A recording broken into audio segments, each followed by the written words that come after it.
How's it going, guys? Today I'm going to be showing you how to make Callin' by Huxley and S. Here's a preview of what you'll have made by the end of the video. Can you hear me call?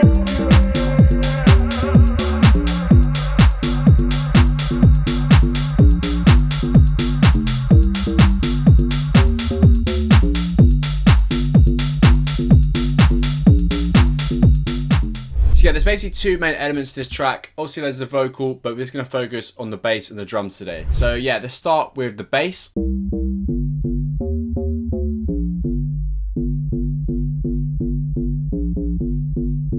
So let's firstly look at the MIDI. This way you can sort of copy it and follow along when we're doing the sound design in a second. So you're in the key of C minor. And yeah, we're sort of playing up and down the scale. So obviously on the root note, and then we go down to like the fifth, and then up to a third, and then there's a lot of this G. And like, this is just such an interesting bass line to me. Like even with this huge bit, you'd think that'd get boring, but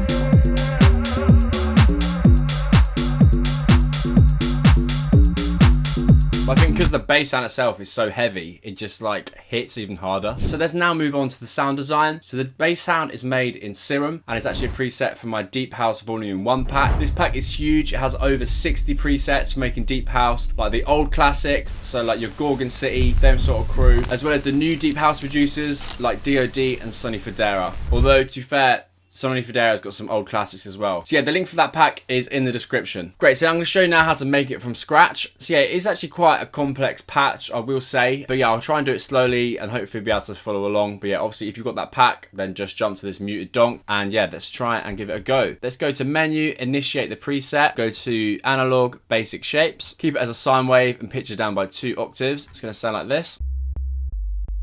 As you can hear, there's a click. And that's basically because you're using a sine wave. To get rid of this, you can go to envelope 1 and up the attack. It's going to still be there a little bit. If you really want to get rid of it, you can bring it up. But I normally just keep it in because it basically gives the bass more punch. When you're playing it with the drums, you can't actually hear it, so it doesn't really matter. So yeah, I normally just leave that in, probably about 6.5, 6.9. Let's now bring that down and sculpt it a little bit. So it's going to look something like this. And if we go to envelope 2, we're also going to sculpt that. Let's bring that to something like this and add a little bit of release. We're then going to go over to the effects, and this is where it gets a little bit tricky. We're going to go over here. To get that sort of donkey distorted sound, you've got to really play around with either the sine fold or the sine shaper. So let's firstly start with the sine fold. I'm also convinced every time you open a new Serum, this algorithm does change slightly. I think so anyway. So let's drag now this envelope 2 onto this drive, and let's put it to literally like 4, just so it's moving this a little bit.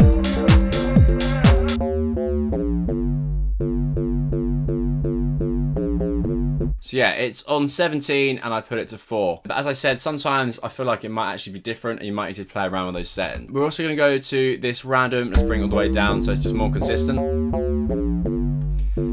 So now we're going to turn on the filter, but just before we play around with that, you can also come here and use a different algorithm. So it's the sine shaper, and you can just sort of bring that up, then maybe add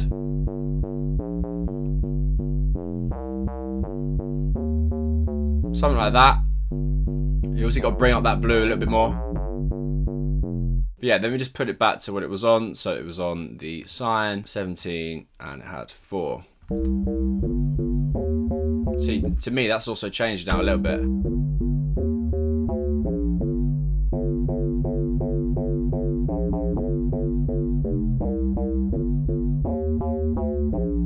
Great, what we can do now is go to the filter, NG low 18, bring that cutoff down to about there, bring that drive up and grab that same envelope.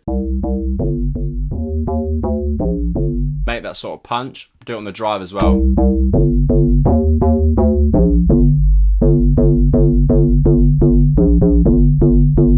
Gonna bring down that volume a little bit.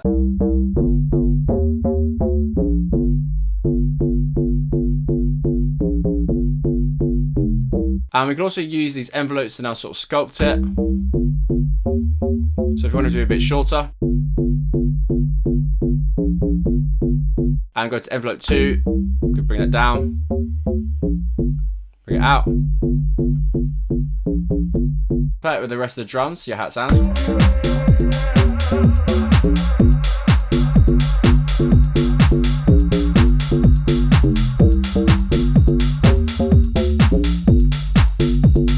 But yeah, as I said, you can also play around with these settings.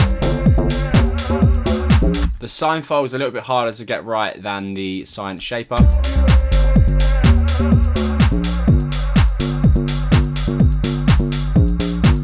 But yeah, you got a very different sound from each. Definitely need a little bit playing around with the sine fold. I do think the algorithm can sort of change every time you fucking use it, which can get a bit frustrating. Great, now let's have a look at how the drums are made. So firstly, we've got this kick.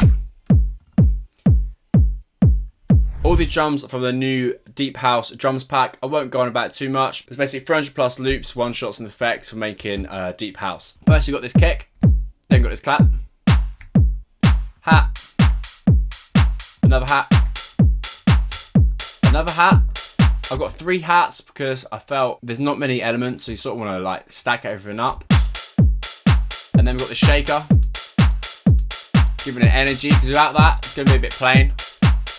So yeah, if I mute the shaker and the ride, it's going to sound like this, which has no energy. So we add the shaker and the ride.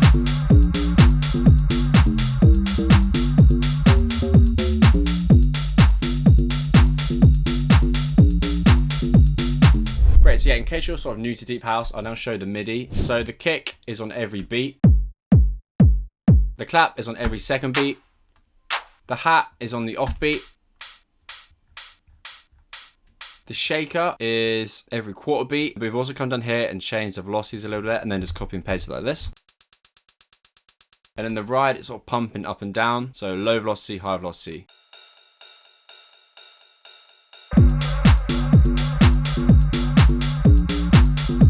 Cool, I hope you enjoyed that video. Quite a quick one for you today. I will see you next week.